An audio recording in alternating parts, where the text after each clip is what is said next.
Picture yourself in 16th century France, a nation deeply divided along religious lines. On one side, the Catholic majority, unwavering in their devotion to Rome.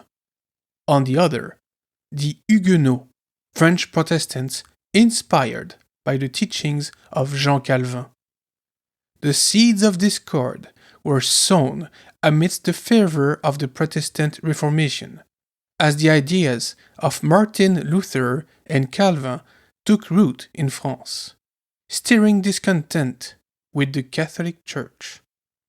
Caught in the crossfire of this religious divide was the monarchy, struggling to maintain order amidst growing tensions. But their efforts often fueled the flames of conflict. And so, in 1562, the first shots were fired in what would become known as the French Wars of Religion. Over the next 3 decades, France would be engulfed in a series of bloody clashes between Catholics and Protestants, tearing the nation apart.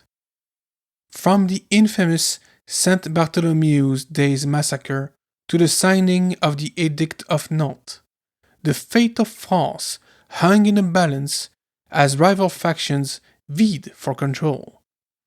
Join us as we unravel the intricate tapestries of alliances, betrayals, and power struggles that define this turbulent period.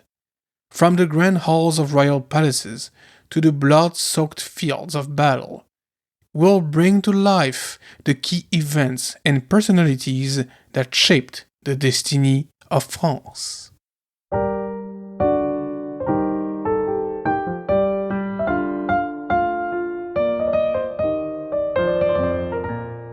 Welcome to Lafayette We're Here, the French history podcast by a Frenchman.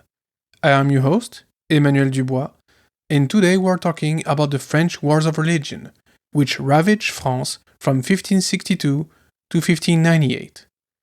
As we embark on this journey through that tumultuous era, we recognize the intricate web of events and complexities that shaped this pivotal period in history. We'll take a nuanced, linear approach to unraveling its layers. We'll begin with establishing the context of the period. On that, I recommend that you listen to my July 2023 episode on King François I, who reigned until 1547. His children, grandchildren, and other relatives will play important roles in today's narrative.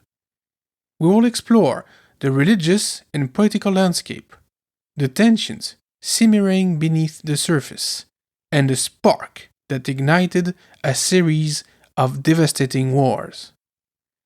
Delving deeper, we will unearth the roots of these wars, dissecting the religious divisions tearing at the fabric of French society. Catholicism and Protestantism stand as opposing forces, each vying for supremacy amidst a landscape of shifting allegiances and entrenched beliefs. Our journey will introduce us to the key figures and leaders who shaped the course of history during this turbulent period. From the formidable Catherine de' Medici to the valiant Admiral Gaspard de Coligny, we will encounter the individuals whose actions reverberated across the battlefields and corridors of power. But our exploration doesn't end with the clash of swords and the roar of cannons. We will turn our gaze towards the aftermath, towards the Edict of Nantes, a beacon of tolerance in a sea of conflict. This landmark decree, issued by Henri IV, marked the conclusion of the wars and paved the way for a fragile peace. Yet, the impact of these wars extends far beyond the battlefield. We will uncover their lasting legacy, their imprint on French politics, society, and culture. And in doing so, we will shed light on the lessons gleaned from this turbulent chapter of history.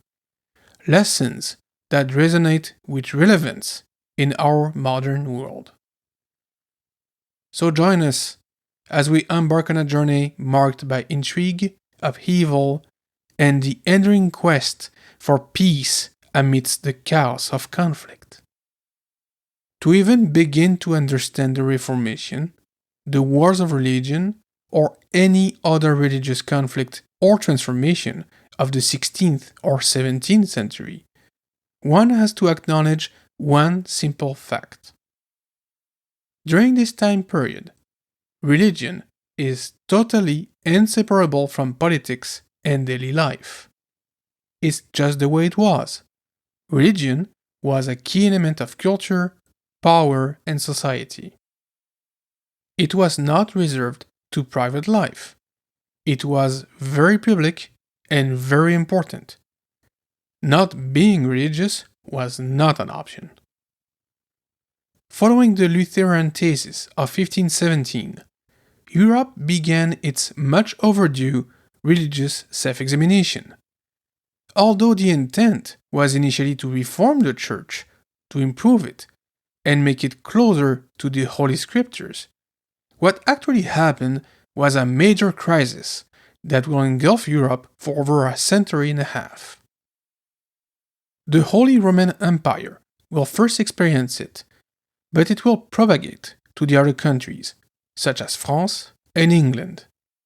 They will experience it differently over time, and it will produce all sorts of results. They do have one element in common, though: extreme violence. France will see two of her kings assassinated, and thousands will die during the conflict. The Holy Roman Empire will plunge into a massive conflict later, known as the 30 Years' War, that will claim the lives of millions of people.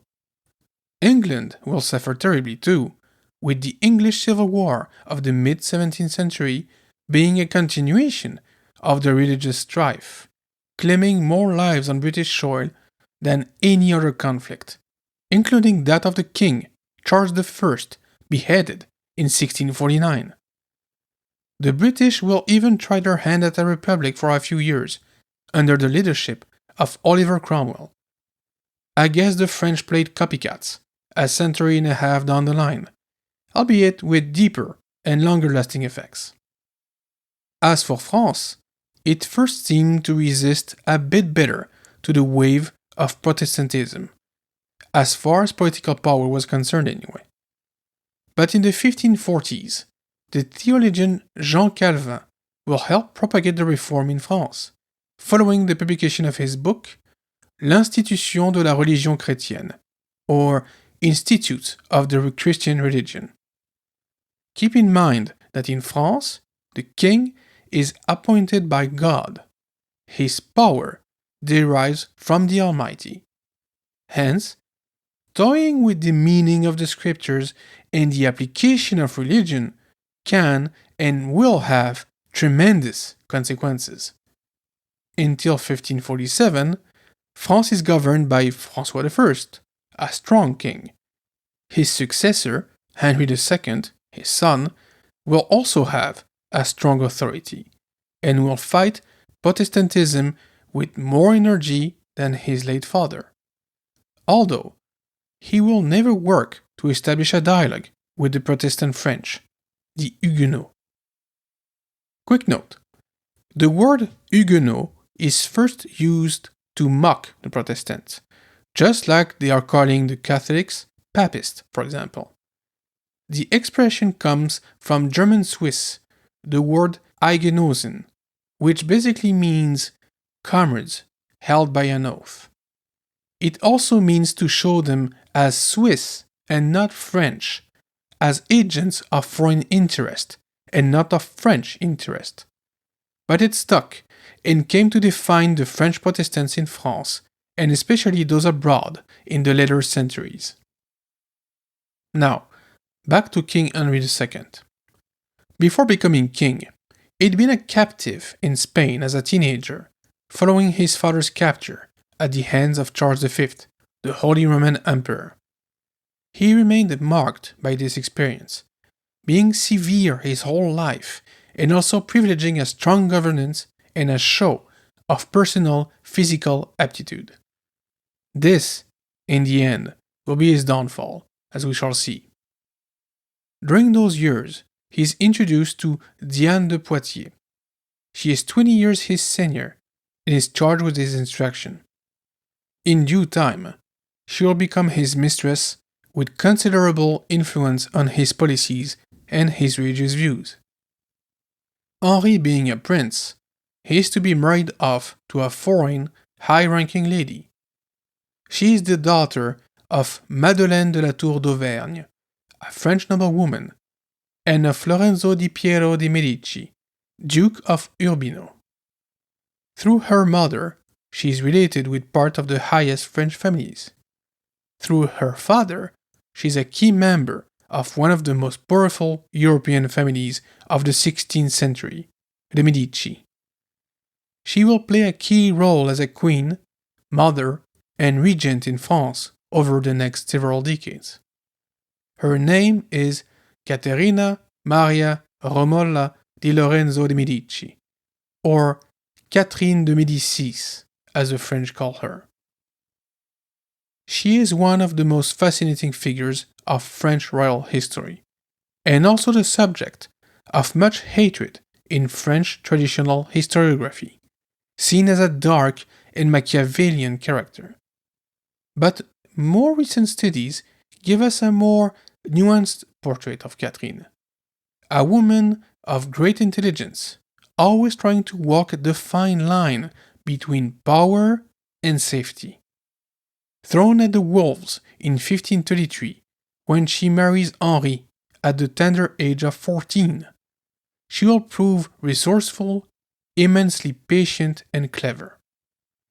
Chosen due to her being Pope Clement VII's niece, François I hoped to strengthen the links between France and the papacy to counterbalance the Holy Roman Emperor Charles V.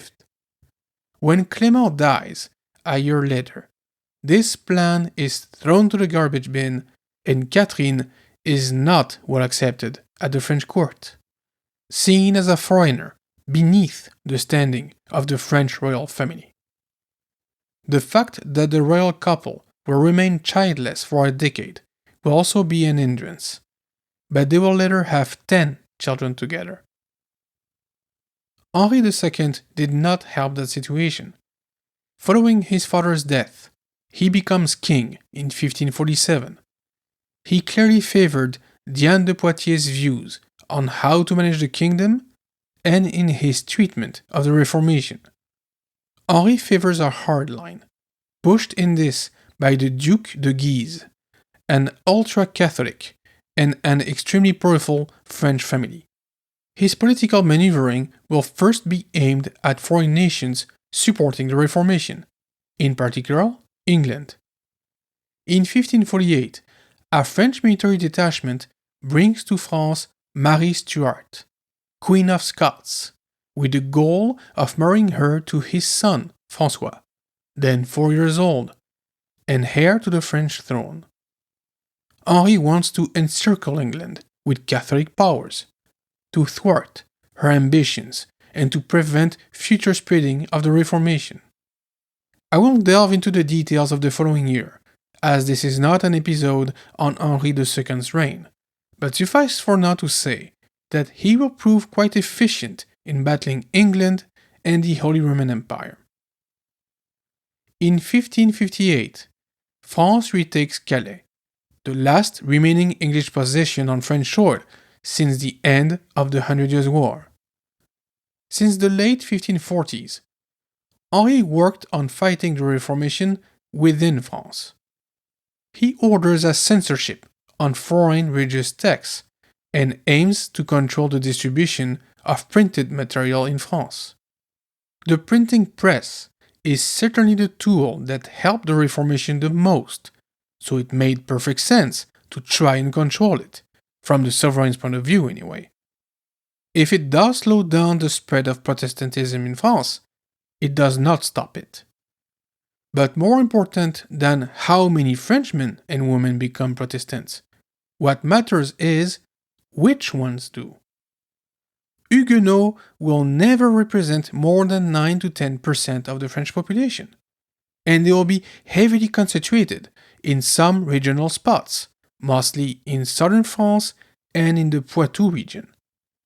However, they will represent a formidable threat to French royal authority because of the various powerful noble families who will embrace Protestantism and who will allow the Reformation to challenge the established power that should normally have been way out of its league. Henri's stance on Protestantism will remain very hard. In 1559, the Edict of Écouen invites tribunals to condemn more and more Protestants to death. They are judged in what we call chambres ardentes, or fiery chambers, as the audiences were held in a room stretched in black and lit by torches or candles. They were created by François I and will keep playing an important role during the whole period and even after. In his view, Henri is fighting heresy as much to ensure his own political power as to prevent France from falling down a devilish path. However, fate will soon play an important role that will forever change France's political and religious landscapes. In June 1559, great festivities are organized in Paris to celebrate the wedding of the king's daughter, Elizabeth, to Philip II of Spain, and of his sister, Marguerite, to the Duke of Savoy. A tournament is held, and one of the participants is King Henri II himself. During a bout, he is violently hit by the Count of Montgomery, the head of the King's Scots Guard.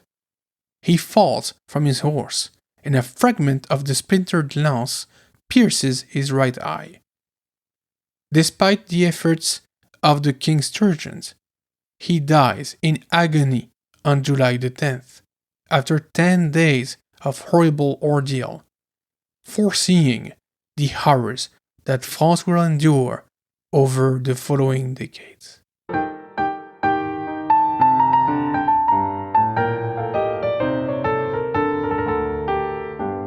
When his father dies, François, now François II, is only 15. He is married Mary Stuart the year before and is already King of Scotland. In theory, this is a very strong political position. In practice, François is very weak physically and mentally. He is not at all fit to be king. He would have been much better off living a quiet life in the country, taking care of his fragile health. Because of this, he basically puts two groups in charge of royal affairs. The first is his wife, Mary, and her uncles. The other is the Duc de Guise and the Cardinal de Lorraine, who actually are brothers. This rise of the Guise clan in France will have two dramatic effects. One, there are Catholics hardliners, wanting to convert or exterminate French Protestants. Two, they are seen as upstarts by older noble families, who are losing influence at court. First of whom is the Constable Anne de Montmorency, one of the most powerful men in France. I want to emphasize a point here. As I have stated at the beginning, religion is at the heart of everything during this time period. But that does not mean that they could not be cynical about it. Yes, some nobles were fervent Catholics or Protestants, of course, but to many it was also a political lever, a way of making or breaking alliances, of establishing one's influence, of taking power, etc. All these men and women would claim to be working for the monarch, to help him and help France. Even the Protestants would claim that. But in reality, they wanted to exercise their own authority over the most powerful Western European kingdom. With a frail and young king at the helm, these prospects had some chance of succeeding. The first move, prefiguring the wars, happens in March 1560. It is known as the Conjuration d'Amboise, or the Amboise Conspiracy. Basically, a group of Huguenot gentlemen want to kidnap the king and some of his family and court members, including the Guise and the Lorraine, to force the king to accept Protestant influence.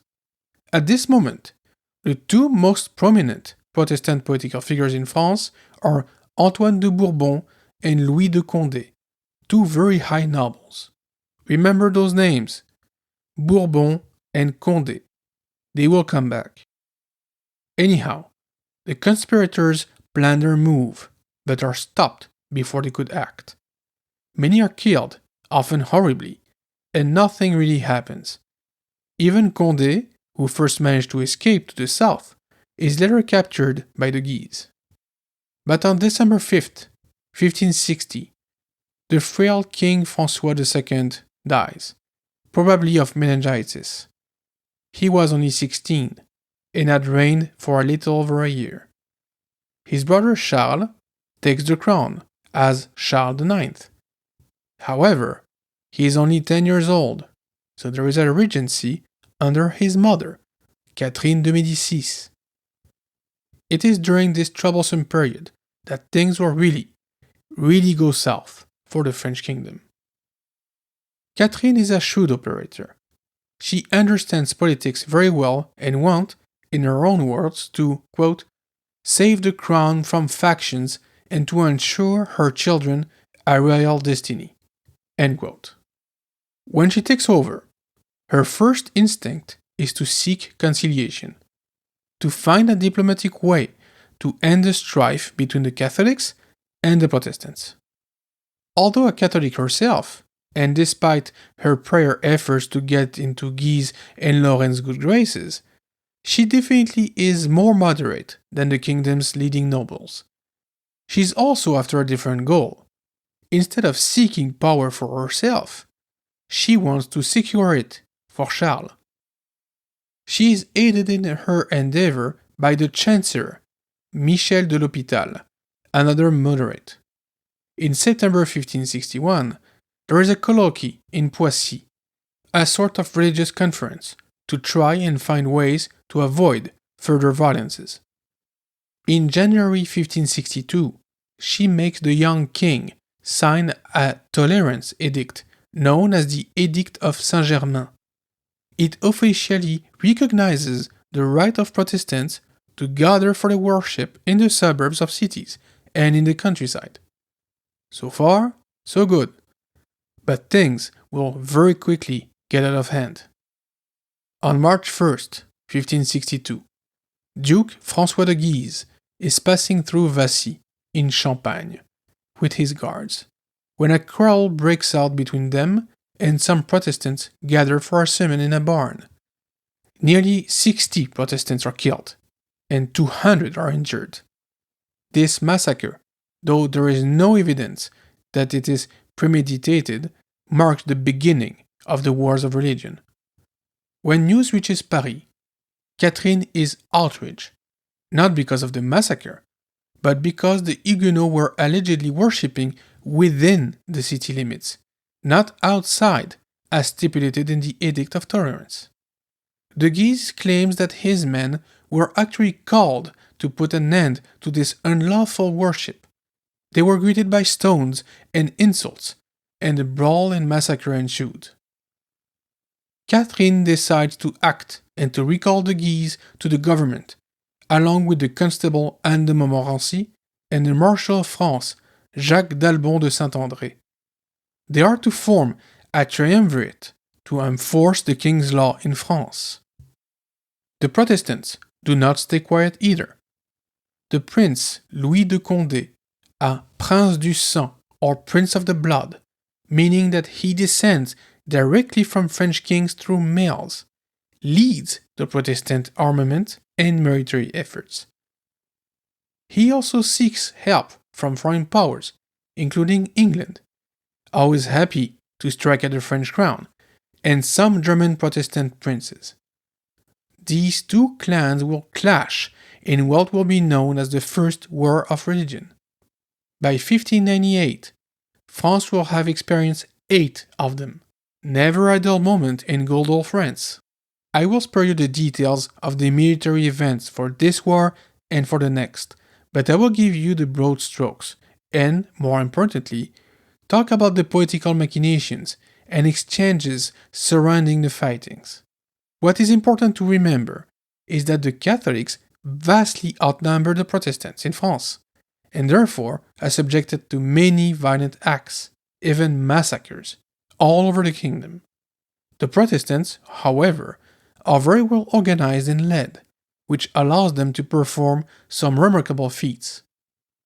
Under Condé, they take many towns along the Loire River, including Orléans, but also other important cities like Lyon, Poitiers, and Rouen. Seeing the civil war grow out of control, Catherine again tries mediation, but Guise pushes for military action and eventually prevails. The Catholics suffer important losses, like the death of Marshal de Saint-André in late 1562 and the capture of Constable Anne de Montmorency. De Guise himself is killed at the Siege of Orléans in 1563. But this event actually helps Catherine and her efforts. She contacts Condé and organizes a peace meeting. On March 19, 1563, the Peace of Amboise is signed and order is relatively restored in the kingdom, despite many vengeful acts by Catholics against Protestants in cities that were conquered by them. Catherine wants Charles IX to be a unifying figure in this torn apart kingdom. So she organizes a Grand Tour de France in 1564. Despite being done on horseback and not on bicycles, the effect is relatively the same. People stare and cheer at the passing celebrities. It actually works in appeasing the country, and Catherine dares hope that reason and peace will have been restored in France. But she has another thing coming.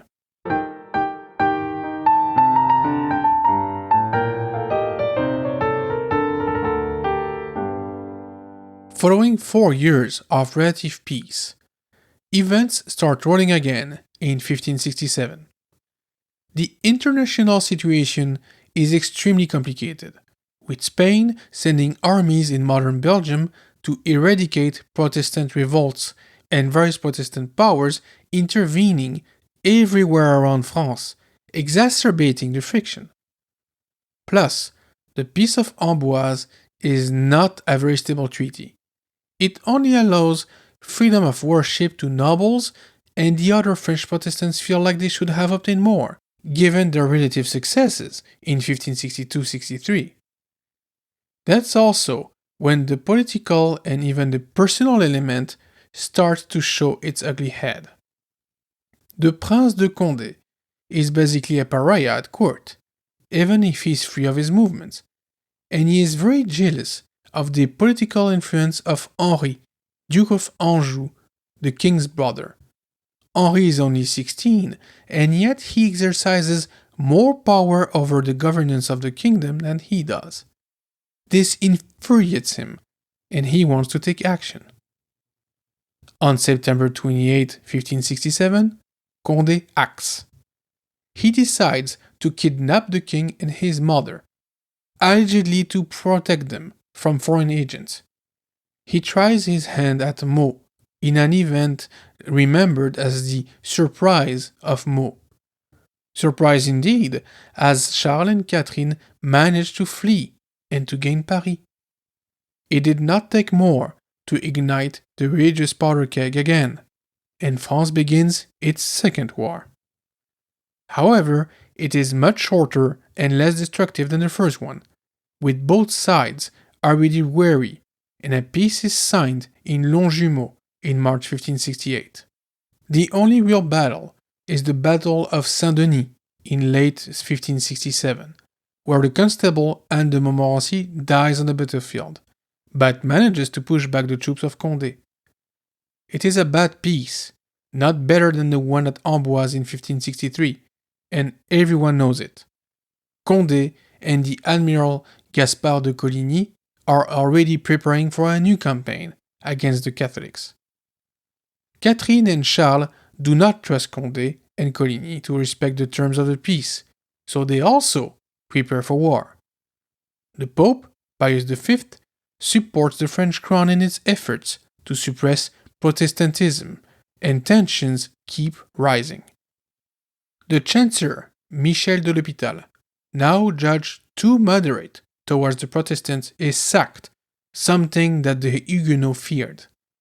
They see in this action a strengthening of the Catholics' resolve to exterminate them, and they are not wrong. By July 1568, fighting erupts all over the country, and the Third War of Religion has begun. At first, Condé is successful, taking cities and even managing to besiege Henri de Guise, the new duke, at Poitiers. He also wins an important battle at La Roche-l'Abeille, but those successes are short-lived. Henri, Duke of Anjou, Condé's political rival at court, shows that he is not only the king's brother, but a capable military leader by defeating the prince at the Battle of Jarnac. Condé is even killed during the battle. Anjou then defeats Admiral de Coligny at the Battle of Moncontour in October 1569. The Protestants are losing leaders and battles too fast, and they cannot sustain their military effort much longer. The following battles mostly turn in favor of the royal armies, and new negotiations are initiated. A peace is reached in 1570, and the Protestants can keep the cities of La Rochelle, La Charité, Montauban, and Cognac. While Coligny is the military leader of the Protestants during that period, a new player appears on the scene. Tossed between a Catholic father and a Calvinist mother, this French noble of the House of Bourbon witnesses the battles of Jarnac, La Roche-l'Abeille, and Moncontour. He takes military action at the very end of the war, but acts more as a political leader. His name is Henri de Navarre. His actual name is Henri de Bourbon, son of Antoine de Bourbon. He becomes King of Navarre in 1572 when his mother, Jeanne d'Albret, Queen of Navarre, dies. By then, King Charles IX tries to affirm his authority over his mother, Catherine. Not an easy task, given Catherine's intelligence and connection. But at this stage, he's only 22 and relies heavily on her. They decide that they should do something to reinforce the peace, to prevent a new war. So they decide to let Henri de Bourbon, now King of Navarre, to marry Marguerite de Valois, the king's sister. You probably know her by her sobriquet from the 19th century, La Reine Margot. Alas, while Catherine and Charles are making wedding plans, the situation between Catholics and Protestants is deteriorating yet again, especially in Paris. It will lead to the most remembered event of the 8 Wars. An event so horrible and long-lasting that everybody, absolutely everybody in France knows about it almost 500 years later. I am talking about the Saint-Barthélemy Massacre of 1572. On August 18, 1572, Henri de Bourbon and Marguerite de Valois are married in Paris. This union is supposed to bring peace and to cool heads in both camps. The exact opposite happens. 5 days later, Gaspard de Coligny, the Protestant military leader, is victim of a killing attempt. He had recently tried to recover his position at court and to mellow other Protestant leaders. But he is shot at in the streets and is sent back to his home, badly wounded. Catherine and Charles are uncertain as to how to react initially. They fear that the Protestants could revolt following this attempt, triggering a new war. They have 2 options in their view. Option 1 is to protect Coligny and to try to make sure this stays under control. which is the initial reaction. Option 2 is to seize the initiative and to kill all the Protestant leaders, including the wounded Coligny, before they could react. Following long arguments between Charles, Catherine, and even the Guise, option 2 is chosen and enacted by King Charles IX. Swords and daggers are unsheathed, muskets loaded. Then, doors are bashed in, people thrown away from their beds or their horses, and are executed on the spot. The royal troops, led by the Guise, find and kill all the Protestant leaders in Paris. Poor Coligny is assassinated in his bed with a dagger. His body is then thrown by the window, decapitated, disemboweled, then attached upside down to the gibet de Montfaucon. A gruesome fate, one that will be all too common in the coming days for Protestants. Evil brings evil, and the violence quickly turns out of control. What started as a military operation quickly turns into a killing frenzy. Huguenot men, women, and children are killed on the street all over the French capital. Despite Charles calling for a cessation of the killings very quickly, around 3,000 are killed in Paris alone. Worse, the whole of France tastes blood in the coming days. At least 10,000 more are killed. Some historians even say 30,000. And from all this bloodshed, a fourth war starts in France. It will essentially be a war around two cities, La Rochelle and Sancerre, both Protestant strongholds, besieged by royal troops. But the crown cannot sustain the war effort, and a peace is struck in 1573. By now, you will have understood the pattern that the wars have taken. Some faction will initiate hostilities. Conflict will ensue. Sieges or battles will be fought, and a fragile peace will be established by treaty when one side or both sides decide they've had enough. The 5th, 6th, and 7th wars in 1574 to 76, then 1577 alone, and 1579 to 1580 all operate within this setup.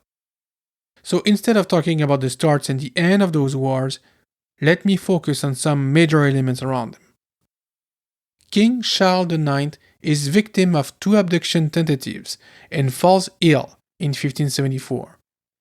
His own brother, François d'Alençon, fights royal power, while his other brother, Henri, Duke of Anjou, supports the king and their mother.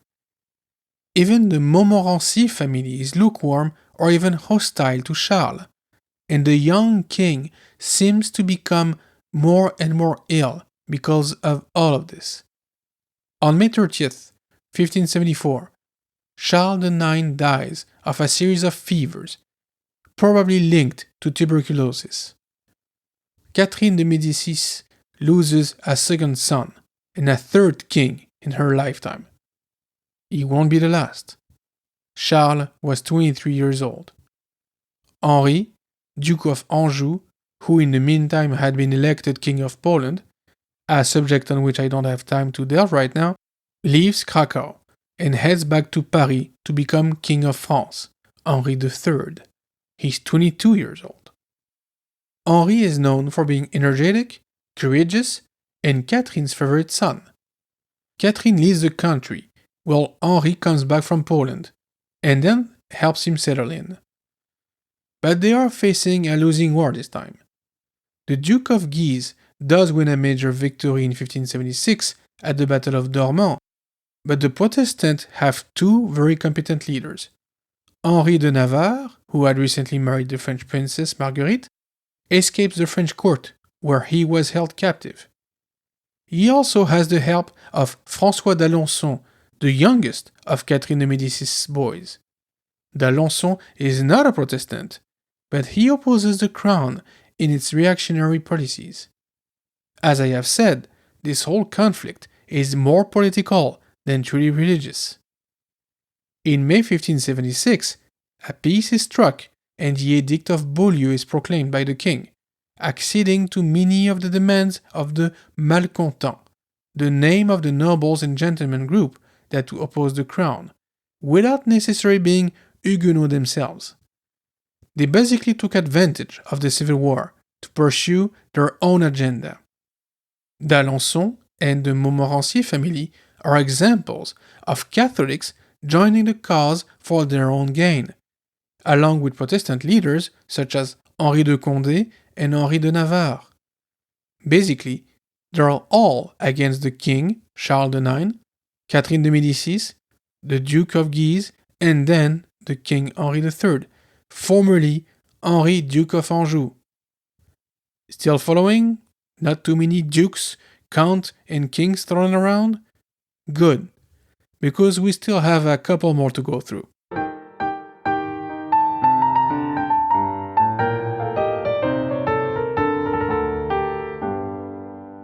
As I have said, the next two wars are rather short-lived. In 1577, only for a few months, and in 1579 to 1580. Their principal effect is to further diminish the royal authority, as well as Henri III and Catherine de Médicis' prestige and credibility within and without the French kingdom. Despite this, a period of peace starts in 1580, and it will last until 1585, when the eighth and last of the wars will start. Catherine is proving once again to be a remarkable diplomat. She manages to have big-headed nobles sit down at her table and find ways to settle their differences to avoid further bloodshed, and she does so on many occasions. The King Henri is smart and very well educated, but he's clever enough to know when to send his mother to do his bidding. At over 65 years old, this is very demanding on the aging Catherine, but she works relentlessly to try and strengthen the crown's authority. She wants to spare her son another civil war and to ensure his position on the French throne. But she is facing growing extremism. The Catholic League, or Holy League, is the Catholic party that emerged from the wars. It is headed by Henri, Duke of Guise, who is not without royal ambitions for himself. In 1584, a new crisis will shake France and provoke the ultimate and longest war of religion. On June 10, 1584, François d'Alençon, brother of the French king, dies of tuberculosis. Henri III does not have any children. Hence, should Henri die, the crown will go to the next in line of succession, a prince of the blood of the House of Bourbon, Henri de Navarre. But as you know by now, Henri de Navarre is Protestant. And not only that, he is a Protestant leader. This prospect is totally unacceptable to the Holy League, and de Guise is quite vocal about it. He also works behind the scenes with the King of Spain to support his efforts to eradicate the heretics from the French kingdom. Henri III actually wants Henri de Navarre to be his successor, according to the French tradition and law. He believes that anybody else would be illegitimate. Hence, he reconciles himself with Henri de Navarre. Sadly, and despite Catherine de Médicis' efforts, the League proves too powerful. Through power and money, de Guise has enormous influence over the French king. In 1585, the king has to sign the Treaty of Nemours, in which he proclaims that he will, quote, push heretics out of the kingdom, end quote. He has to declare war on the Protestant and on their leader, his heir, Henri de Navarre. Because of that, this eighth war is also known as the War of the Three Henri: Henri III, Henri de Guise, and Henri de Navarre. It will last 13 long years. Many battles happen in 1587 and 1588, sometimes going the Protestants' way, like at Coutras in 1587, or the Leagues, like at Montargis in 1588. The Guise becomes more and more powerful during the war, often overshadowing or humiliating the king, who starts to hate the League and its leader. Henri III even has to leave Paris following popular manifestations against him and for the Guise. But Henri is still king, and a clever one. He summons the Estates General at Blois in May 1588. Henri de Guise and his brother Louis de Lorraine are amongst the summoned nobles. Henri III has them assassinated. Although this secures his power, it doesn't stop the war, with the League continuing the fight against the Protestants and declaring the king a dictator.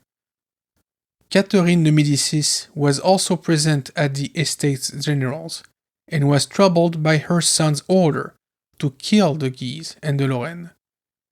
She will become ill then and will die in January 1589, age 69. She had failed to bring peace to the French kingdom, despite her valiant and multiple efforts. Following this, Henri works to establish peace. He again tries a rapprochement with Henri de Navarre, and they unite their forces by treaty in April 1589. Royal Catholics and Protestants will fight together against the League, perceived as religious zealots who want to take over the kingdom. In August 1589, the Catholic and Protestant armies unite to besiege Paris, held by the League. But then, the unthinkable happens. While he resides in Saint-Cloud, just outside of Paris, Henri III receives a visitor, a monk who claims to bring news from the Louvre Palace. His name is Jacques Clément. In reality, he is a leaguer, a zealot, and he takes advantage of his private audience to stab the king in the stomach. The king's guards rush in, kill Clément, and give assistance to the wounded king. Sadly, he will die in great pain the next day.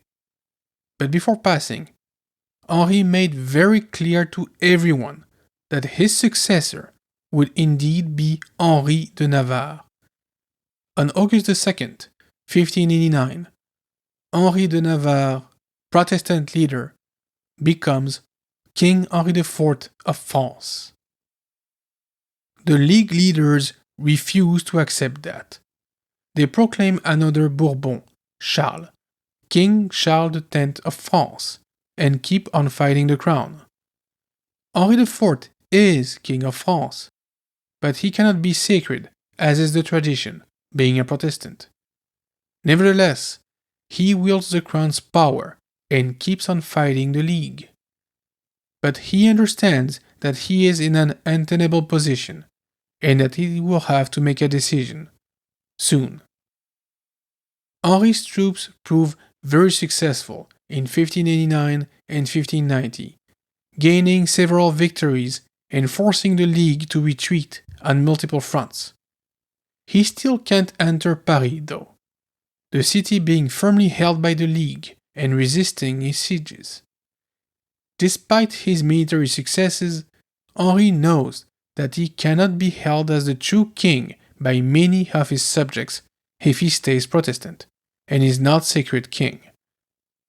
Hence, in July 1593, he abjures his Protestant faith and converts to Catholicism at the Cathedral of Saint-Denis. He is sacred king of France at the Chartres Cathedral in February 1594. The legend says that Henri pronounced this after his conversion, quote, "Paris is well worth a mass," end quote. Although probably apocryphal, I think it sums up very well the hypocrisy and cynicism of the whole thing. Paris opens its gate to the king in 1594, and the Pope recognizes him in 1595. The fightings diminish progressively as more and more of the League leaders recognize the king's authority and rally him. Even the new Duke of Guise supports Henri. The Spaniards are the real last enemies of the French crown in 1596-97, as they support the last French nobles who refuse to bend the knee and hold a couple of French towns, including Amiens. But Henri manages to retake the towns and to boot the Spaniards out of France. By 1598, the war is virtually over. It ends officially with the proclamation of the Edict of Nantes on April 13, 1598. Just like previous treaties, it grants Protestants the right to worship following certain rules and in certain places. It ensures their liberty of conscience and their equality before the law with Catholic subjects. Contrary to previous treaties, it is enforced by a strong royal authority and provides details and strong legal parameters. A month later, the King of Spain, Philip II, also concludes a peace with France at Vervins. The Edict of Nantes will last until 1685, when it will be revoked by King Louis XIV. Although the kingdom will be relatively at peace internally, further bloodshed will happen. Henri IV will be assassinated in 1610 by a Catholic zealot, François Ravaillac, and his son, Louis XIII, will fight the Protestants at La Rochelle in the 1620s, with the Cardinal de Richelieu at the helm. Nevertheless, in 1598, the French Wars of Religion had ended, and the last French dynasty, the Bourbons, was well seated on the throne for the next 2 centuries.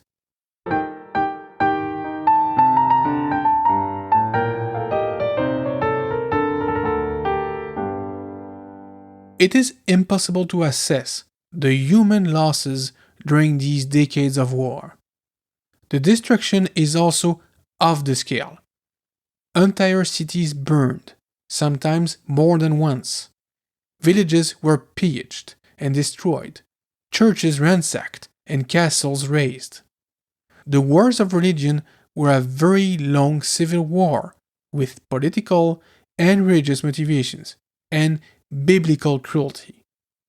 While the conflict quickly centered around power struggles between the great families of the kingdom, many of the executors or soldiers were zealous believers who thought they were freed from any moral obligation towards their enemies. Women and children were killed, priests burned alive, nobles disemboweled, and more. The number of atrocities committed during these wars rivals the horrors committed by 20th century dictatorships. The situation is all the more remarkable as it follows directly after the Renaissance, an age of unprecedented knowledge and reason in Europe.